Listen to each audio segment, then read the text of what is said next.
Time for an appointment. அப்பாயின்மெண்ட்னா என்ன?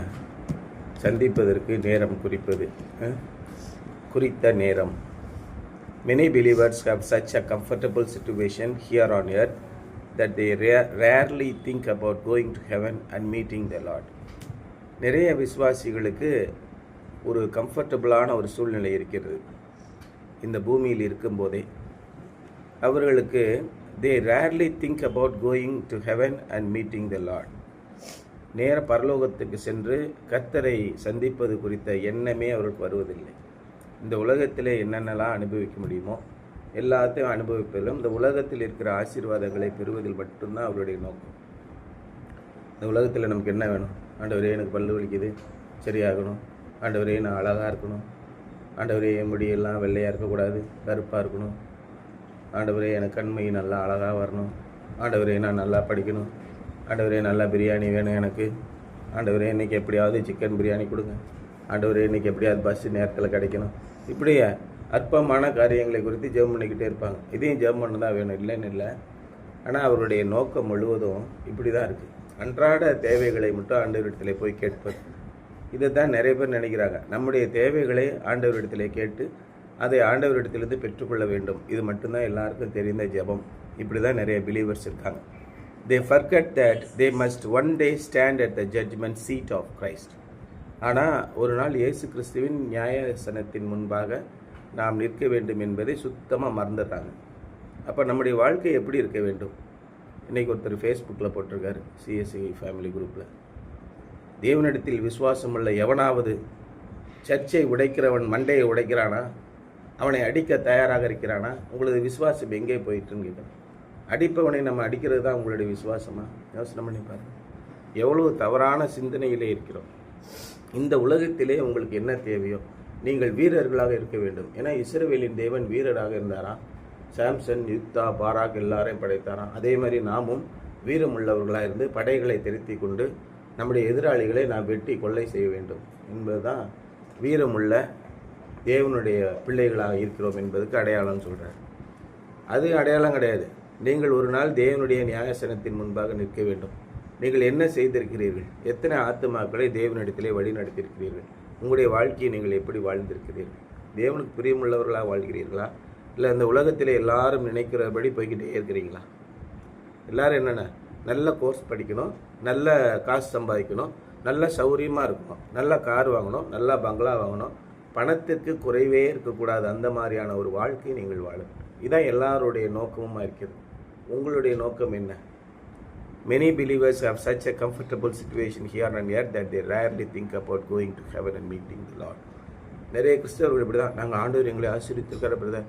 நல்ல வேலை. ஒருத்தர் என்கிட்ட வந்து சொன்னார், கனரா பேங்க் மேனேஜர், ஒரு 10 லட்ச ரூபாய்க்கு ஆர்டர் எடுத்துட்டாராம், சோலார் ஆர்டர். அதை எப்படி எக்ஸிக்யூட் பண்ணுறதுன்னு தெரில.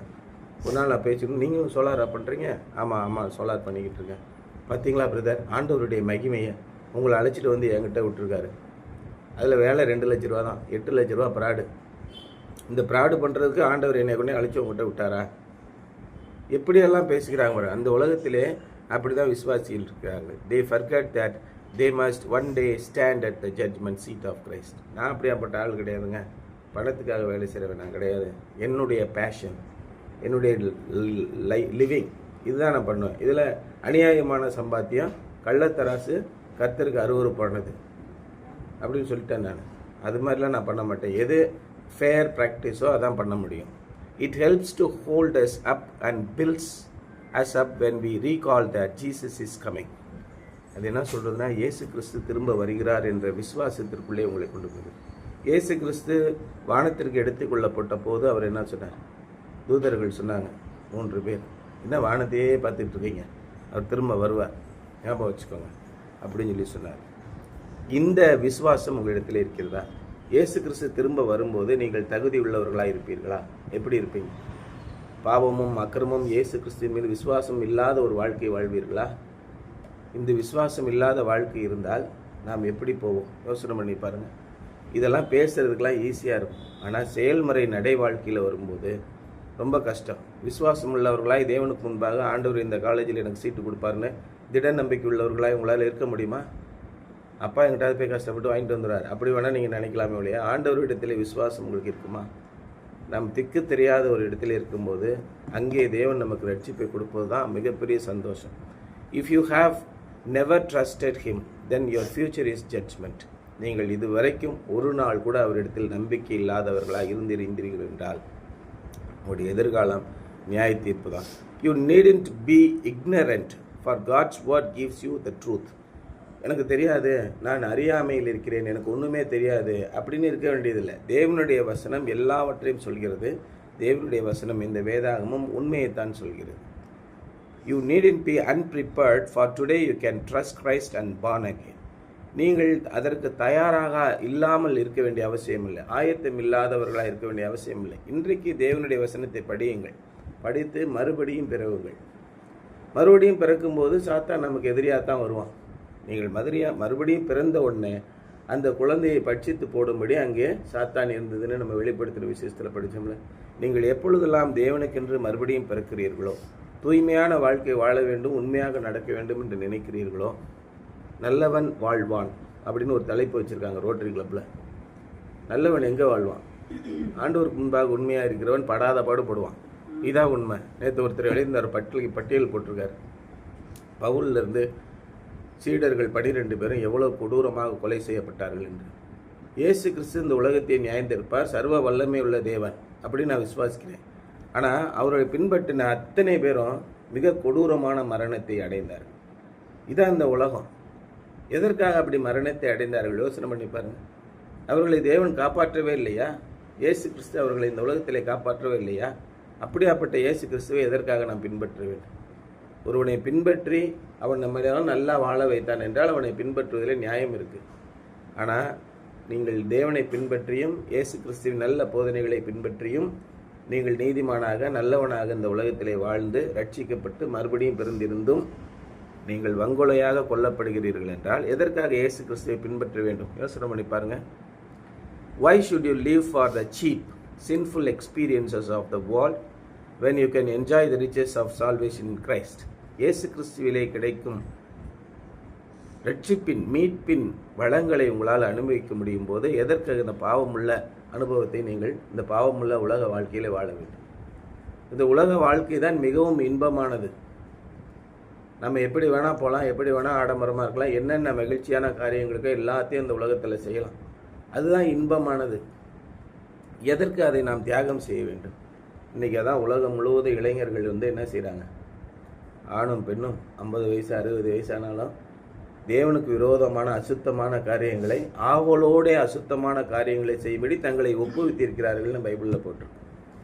இப்படி செய்யும்போது எதற்காக இந்த உலகத்தில் இருக்கிற இன்பங்களை எல்லாம் விட்டு ஒரு சன்னியாசி மாதிரி, இல்லை நான் தவறு செய்ய மாட்டேன், இல்லை அசுத்தமான வாழ்க்கையை நான் வாழ மாட்டேன் என்று சொல்லி எதற்காக நான் நேர்மையாக வாழ்ந்து இரத்த சாட்சிகளாக மறிக்க வேண்டும்? எதற்காக நான் அப்படி பட வேண்டும்? எப்படி வன்கொலையாக கொல்லப்பட வேண்டும்? இயேசு கிறிஸ்துவை ஒரு நாளிலே சந்திப்பேன் என்ற நம்பிக்கையற்ற ஒரு நிலைமையிலா உள்ளபடியே இயேசு கிறிஸ்து வருவாரா? அவர் மீது உங்களுக்கு நம்பிக்கை இருக்கிறதா? எதற்கு இந்த தேவையில்லாத வேலை? அதுக்கு பேசாமல் நல்லா சம்பாதிச்சு சொத்து சுகங்களை வாங்கி மாட மாளிகைகளில் குடியிருந்து சந்தோஷமாக இந்த உலக வாழ்க்கையை அனுபவித்து மற்றவர்கள் கண்களுக்கு முன்பாக உயர்வானவர்களாக வாழ்ந்திருக்கலாம்ல? ஏன் தேவையில்லாத வேலை அப்படின்னு யோசிங்க. ஆனால் தேவன் உண்மையிலே வருவார் என்ற நம்பிக்கை உங்களுக்கு இருந்தால், அந்த அனுபவம் உங்களுக்கு இருந்தால், தேவன் எல்லாரையும் இரத்த சாட்சிகளாக மறிக்க சொல்லுங்க. அவர்கள் இல்லாமல் நாம் பூரணராகாதபடி அவர்களை நமக்கு முன்பாக நியமித்தார். அவர்கள் பாடாய்ப்பட்டு கிறிஸ்துவின் அஸ்திபாரத்தை நிலைநாட்டி இருக்கவில்லை என்றால் இன்றைக்கு நீங்களும் நானும் கிறிஸ்துவுக்குள் வந்திருக்கவே முடியாது. அது யூதருடைய மதம். எப்படி உங்களுக்கு இடம் கிடைக்கும்? அந்த சர்வ வல்லமையுள்ள தேவன் இயேசு கிறிஸ்துவை இன்றைக்கு தொழுது கொள்ளும் பாக்கியம் உங்களுக்கு கிடைத்திருக்கிறது. உங்களது ஆத்ம மீட்பு உங்களுக்கு கிடைத்திருக்கிறது என்றால் அவர்கள் இரத்த சாட்சியாக மறித்தது தான்.